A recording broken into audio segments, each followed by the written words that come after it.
So you found yourself at Jack's Oxtays and it's time to heat up the wood-fired hot tub. Mum will go get it fired up. Firstly, let's take a look at the hot tub itself. This is the insulated cover which is used to keep in the warmth of the water. It comes in 4 parts: the oval shaped piece which wraps around the flue, the 2 banana shaped pieces which attach with velcro, and the main lid which covers the larger bathing area of the hot tub. Make sure to keep the oval shaped piece and the 2 banana shaped pieces totally off the hot tub when there's a fire going. This is a fire risk because the stove gets really hot once the fire's going and it will melt the leather. We've had a few horror stories with these, and I don't want to have to send the debt collectors over for any damages, so make sure you pop these over next to your cabin and out the way. You can stick these 3 pieces back on overnight to keep in the warmth of the water, but only once there's no fire in the stove and the chimney flue is totally cooled down.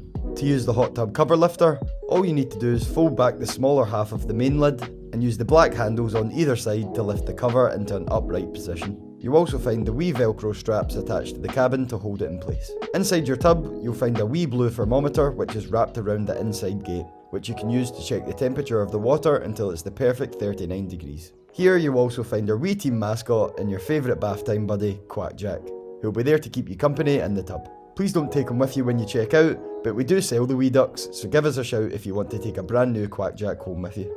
Now, let's take a look at the tools and fuels we have for the hot tub. Firstly, and right on cue, you've got your skimmer tool, which is used to take out any unwanted things which land in your tub, like bits of ash, leaves, or insects, which for some reason love the warm water. You've got this paddle here, and because the heat rises to the top of the hot tub, it's good to stir about the water like a big bowl of soup every now and then to distribute the heat. This will also make sure you get the most accurate measurement on your thermometer. You've got this grabber tool, which is used to put kindling, firelighters and briquettes into the drum. And lastly, you've got a fireproof glove, which protects you from the heat and apparently if you get into a fist fight. In the storage chest, you'll find a lighter and all the fuel that you need. You've got these eco firelighters, which are very flammable, and the small bits of kindling. These are used to get the fire going. You've also got your woodlets briquettes, which are the main fuel for heating up your hot tub.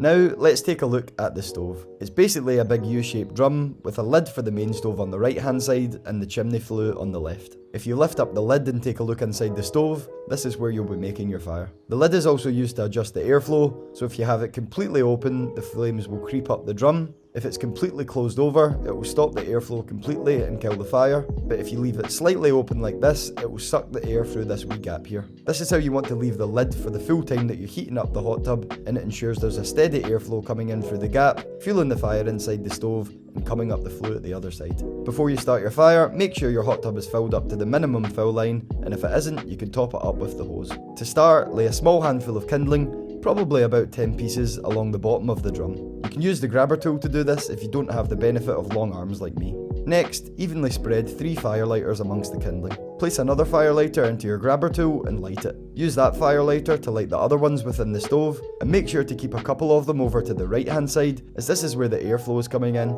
and it will drag your fire across the kindling. Stick the lid back onto the stove once the firelighters are in, allowing some space for airflow, and give it about 2 minutes to take flame. Once your flame is established, take the lid back off, and with the grabber tool, carefully add 1 briquette at a time onto the fire until you've added your first 4 briquette pieces. Give these logs another 20 minutes to take flame, bearing in mind now that the fire is going and the stove is starting to heat up, so don't touch any of the hot metal.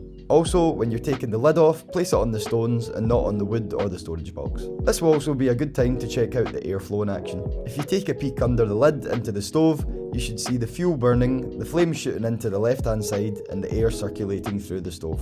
In the rare event that the airflow is going in the wrong direction and coming up towards the stove lid, it will need a big burst of air down the oval shaped opening to switch the direction of the airflow. The safest and easiest way to do this is to take the lid off, and as you're placing it back onto the stove, give it a big blow down the oval shaped opening. You want to make sure that the airflow is going in the correct direction from the start, as it's not safe to put your face near the stove when there's a big fire going. And I don't know about you, but I prefer not to singe my eyebrows. After the 20-minute mark, it's time to add more logs. Add 4 more briquette pieces to your fire and place the lid back on the stove. At this point, you'll have added a total of 8 pieces, and your hot tub heat up will be off to a flying start.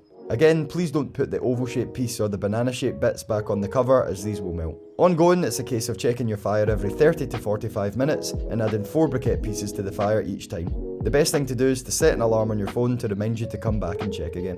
You want the fire in the stove to look something like this during the heat up process, You want to keep the bottom part of the stove full, but you don't want to forcefully load it, as adding too many logs can restrict the air circulation and it will slow the burning process. From here, just continue to check on the fire and add logs when required. Every now and then you want to use the skimmer tool to remove any debris, the paddle to give the water a mix, and the blue thermometer to check the temperature. Once you've got the water temperature to about 30 degrees, you only want a few briquettes burning inside the stove at one time and the water to creep up to temperature. The aim here is for your fire to be almost dying out by the time it reaches 39 degrees on the thermometer, because if you still have a big blazing inferno in there, you'll be at risk of overheating the water. Put it this way, it's always easier to add in a little bit more fuel than to cool down a roasting hot tub.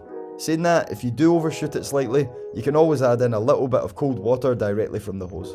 As a general rule, it takes about 16 to 20 briquettes and about 2.5 to 3 hours to get your hot tub up to a toasty 39 degrees, depending on the outside temperature. But once you've got it to a nice temperature, all that's left to do now is to hop in and enjoy.